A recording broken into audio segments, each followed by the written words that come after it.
Catherine talks about the amazing work that we do at Black Voters Matter, and what I always say is we can only do that because we've got amazing partners. So y'all give it up for Catherine and Olivia Pearson and Marilyn and all the Southern world. Y'all give it up for yourselves because of all the amazing work that y'all are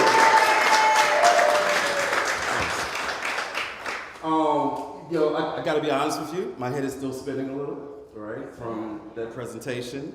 I do this work all day, every day, in a lot of places. And a lot of that was new for me. Like hearing that recording, it's really mind-boggling when you think about what's happened here in this county, in this state, in this country. And so, hey, Kim, what's going on? Speaking of amazing partners, and I gotta shout out my friends from New Georgia Project for all the great work that they do.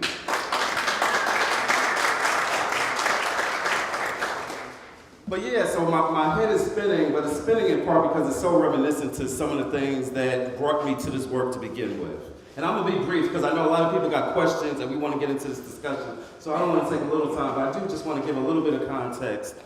I spent 10 years living in Selma. Any of y'all ever heard of Selma, Alabama? Yeah. And Selma in Dallas County is very similar to Douglas and Coffee County. Selma, the city, is a little bit bigger than Douglas is, but Dallas County is actually a little smaller than Coffee County is. And so I know what it's like. Me, Latasha, my wife, April, we know what it's like to live and work and do this work in a relatively small county, in a rural community. We know those realities. We know what it's like to live. We know what it's like to be politically active in a place where, almost half of the city probably has their furniture loaned from the same one furniture store. Like, we've experienced that. We've experienced, and our friends have experienced, what it's like to be organizing and talking about elections, and at your job, your supervisor is hinting at you of which way you should vote, right? We've been in that situation, right? We know what it's like. There's a lot of good things about living in an area like this where, like, everybody knows everybody else's car, right? And you always know where somebody is because, that's such and such car. You see them driving through the street and you wave and you honk the horn, right? But there's some downsides to that too, right? Because that means that when you're at a meeting, organizing, right? That means other people know who's at that meeting, right? And so we know some of the realities of doing work in a community like this. Oh, I'm sorry, I was remiss. I did not thank Pastor Francis for opening up the doors of the church to us, and Bishop Jackson for the work that he's done all throughout this state. So y'all give it up for them too. This went off somehow. Yeah. But so I know what that reality is like. And I also know this, and this is part of the reason why we started Black Voters Matter, and we started with the theory of change that we have, which is that to change a state, you can't just focus on the biggest cities. That you've got to focus on Middle Georgia and South Georgia and Southwest Georgia. That's how you change a state. So when we say that, part of the reason is because we know that what happens in these communities it's like a laboratory. It's like a petri dish, right? Where you got these mad scientists concocting all these things in a petri dish, right? But what does it do? What do they do after they do that in that small petri dish, right? They let it loose on the rest of the society. They let it loose on every other county, on every other state, and then eventually on this entire country. That's what happens when we allow injustice to exist someplace like Coffee County. When we allow incidents like that to happen in Coffee County, it doesn't stay in Coffee County. It affects everywhere, right?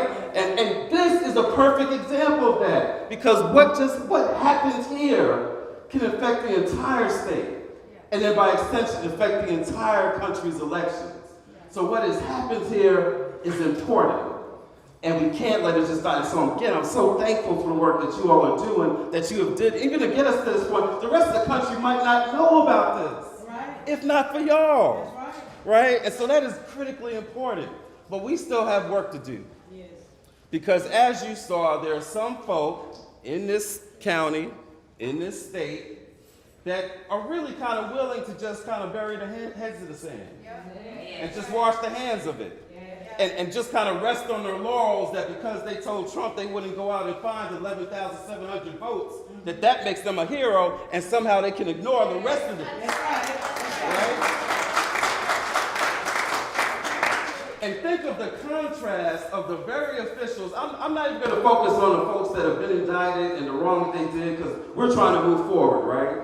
We're trying to get some answers to these remaining questions, right? We're trying to get some investigations. Where's the emails? Where's the laptops, right? We're trying to get some answers. So I'm going to focus on the folks whose responsibility it is to get those answers. And think about the contrast that the same people that were willing to investigate and put thousands and millions of dollars into investigating one woman for helping some people to vote who couldn't read. They had all the time in the world to investigate one woman for helping some folks to vote. But you talk about the largest breach in this country's history, and they ain't got the time. And so we got to hold them accountable. And guess what? We got the power to do it. We have the power to do it right here. We've got what we need right here in this church. We've gotten it this far, and we're going to get it the rest of the way. We've got that power. Because along with all the bad stuff that can happen in small areas, there's some really mighty good stuff that happens. And so I'm going to end with this. Pastor mentioned earlier, you took the words right. Literally, as I was driving here this morning, Pastor, I was thinking about Amos.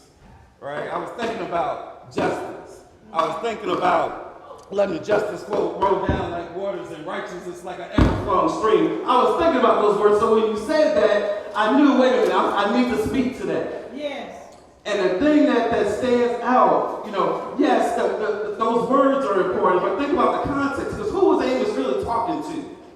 He was talking to people that were going around doing all kinds of sacrifices. Right? Doing all kinds of proclamations, acting like they believed in this thing, but they weren't really living the life.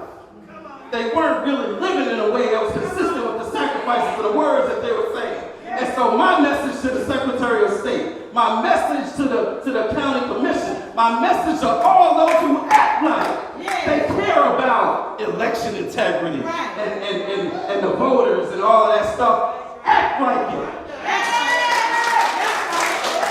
We don't need your empty sayings and your empty sacrifices. We need you to act like it. We need justice to roll down like waters and righteousness like an ever-flowing stream. That's what we need in Coffee Town.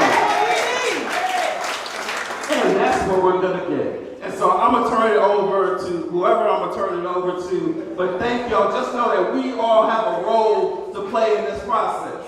We all have the power to make a phone call, to send an email, to create a sign. We all have the power to get the answers to these questions that we need the answers to. Because it's not just about looking back, it's about looking forward to the next election. That's what it's all about. And we got the power to make sure that it happens the right way. Thank y'all so much.